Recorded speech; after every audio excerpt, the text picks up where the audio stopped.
Hello, I'm Robin. I'm a certified financial planner, certified private wealth advisor, wealth manager by trade, and your rich auntie.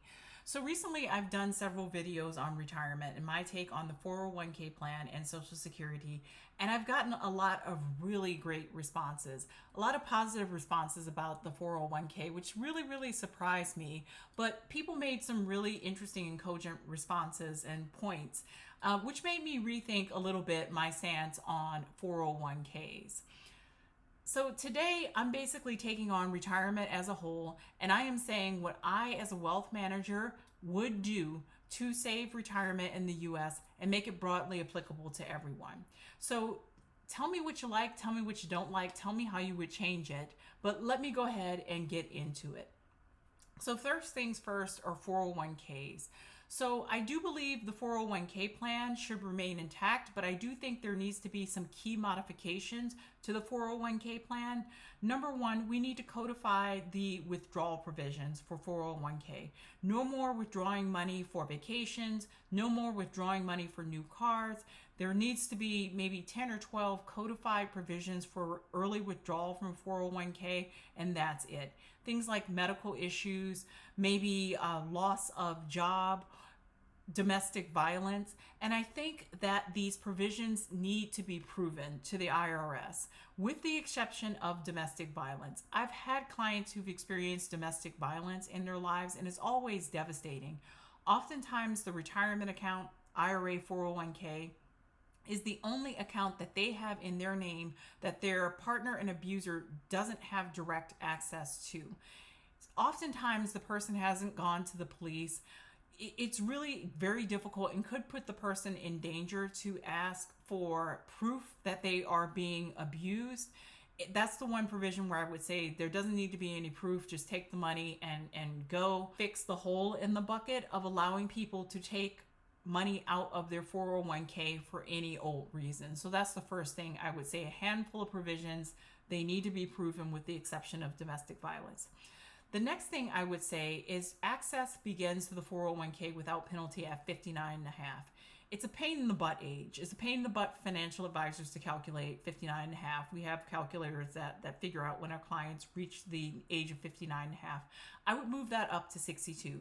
It would give people more time to save for retirement, and it would also stop people from taking early-ish withdrawals from their 401k accounts. The next thing that I would do is set up retirement accounts for all Americans, and when they start working or as they work, make auto deposits into the investment account to a target date fund. And the investment account would be a retirement account that they cannot access until age 62. Now, if you want to opt out, you can. You just have to go to this website and go through a process to opt out. But for each year that you contribute, it increases by 1 percentage point up to 15. Getting people to auto save, set it up automatically, and get it going for every single American. Finally, with 401ks, I would limit investment options. I've seen some wonky things entering 401ks. For a long time, you couldn't do individual stock trading. Individual stock trading is allowed now. I've seen people doing day trading in their account, of course, with disastrous results. I've also seen private equity and hedge funds are interested in getting involved in the 401k space. Personally, I don't think the average American is really sophisticated enough to be able to evaluate and manage private equity and hedge funds. So I do believe that 401k or retirement account options need to be limited. If you want to day trade, do it in your own individual brokerage account. If you want to participate in a hedge fund or private equity, you need to take that up on your own accord and not do that through retirement accounts. Next thing is Social Security. So full retirement age would move from 67 to age 70. Early retirement would move from 62 to 65, and retirement plus would move from 70 to 72. I would raise the cap on taxes from $161,000 this year to $250,000 and raise it subsequently after that. I would also raise tax on corporations. They need to put in for Social Security. And I would require baby boomers and current recipients of Social Security to pay tax on all their Social Security, just a word about like our retirement system and going back in time. So I'm going to take a break here and go back 150 years. Retirement did not exist as a concept. Basically, your retirement plan was basically to die. If you were lucky and lived long enough, maybe your children or grandchildren could take care of you. But for most old people, people didn't live that long, and the retirement plan was simply to die. During the industrial age, that began to change. People began living slightly longer and working in these factories and mills and things like that. Some employers began to put pensions in places to reward their longtime employees who had worked a very long time with income in retirement. Fast forward to 1930s, 40s, you have Social Security, and pensions making up a lot of Americans' retirements. Fast forward to the 1970s, corporations say, hey, look, pensions are too much of a financial burden to us. We need a way to alleviate this. And the 401k is born.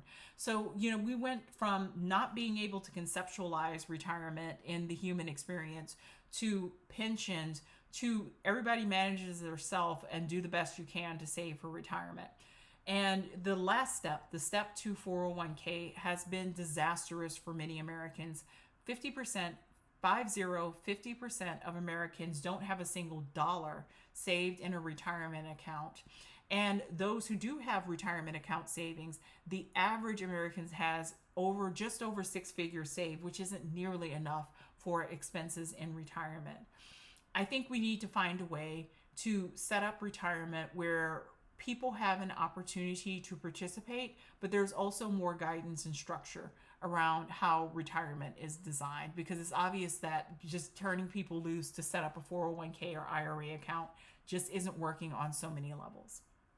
Okay, the next thing is an interesting concept. If we're asking people to work longer, I think we actively need to build breaks into our working system so that people don't end up working a solid half century without some career breaks.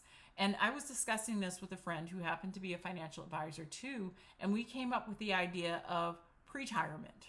Okay, so for each 5 years of work, you get 3 months sabbatical. Your job is held, and the 3-month sabbatical is self-funded. How is it self-funded? A certain amount of money, let's say $100 per paycheck, is held aside in a savings account, and you can only access that savings account during your sabbatical. Okay. Or if you don't want to do a 5-year cycle, you can do a 10-year cycle. Every 10 years, you get 6 months off. Your job is held. There is an account held aside that you self-fund that you are allowed to access only during the sabbatical. And that gives you an opportunity to rest and to recharge. Now, I've had clients who went out on sabbatical and they've come back refreshed and renewed and ready to work. I think there's a big problem with asking people to work longer and not building in some kind of break so that people can refresh and renew and continue working. We have to build in some sort of break system to allow people to continue working as long as possible. Another thing that I would say, and this is probably going to be controversial, and I think it's going to require a lot of work by actuaries to see if this is actually worth the effort, is potentially the use of annuities instead of Social Security. So instead of lifetime Social Security, you're offered a 20-year annuity, and that's it. So if you retire at 65 and at 85, the payments just stop. You get more money if you accept the certain payment than you would get if you accept the lifetime payment. It's controversial. Annuities have a kind of a colored history, and I've seen them where they worked phenomenally well for some people, and I've seen other people where they have been a hindrance. I was actually meeting today with 2 of my favorite clients who have annuities, and I was looking over their annuity that they bought just 15 short years ago. They would never be able to get that annuity contract now. It's just not offered. But it is an option to help the American retirement system accurately plan out for its needs. If we know that 30% of retirees accepted the 15-year certain annuity, we would better be able to plan out expenses. I would also say if we gave Americans an option of the annuity, and these would not be private annuities, these would be funded by the government, I don't know if they would be variable or fixed. I haven't thought that deeply into it. But essentially, the client would not be able, or the American citizen would not be able to cash out that annuity and receive cash for it. They would have to receive the payments, because I know some people would take the cash and just cash out the annuity, and that would be verboten and not allowed. Another thing that, in terms of changing the concept of retirement in American society, I think we need to take ageism head on. There's this concept that you're not supposed to be working in your late 60s or 70s. You need to be wrapping up, or you need to be done. Well, if we're going to ask people to work longer, we're going to have to really reevaluate that sentiment in our society. Ageism is real. If somebody is laid off at age 64, odds are they're not going to be able to find another job. If people get sick at 62, odds are they're not going to be able to keep a job. You know, typically during times of hardship and layoff, older employees and employees that are close to retirement are often nudged out the door. There's just so many factors. A lot of people intend to work through their 60s to age 70. It's a small number that actually makes it to 70 and beyond. We have to really change that and adjust that. And I think with Gen X retirement, that tsunami of change is starting to come. So there you have it. There's a wealth manager's idea on how to fix retirement. Tell me what you like. Tell me what you don't like. If you found this information useful, please like, please share, and please subscribe. Thank you.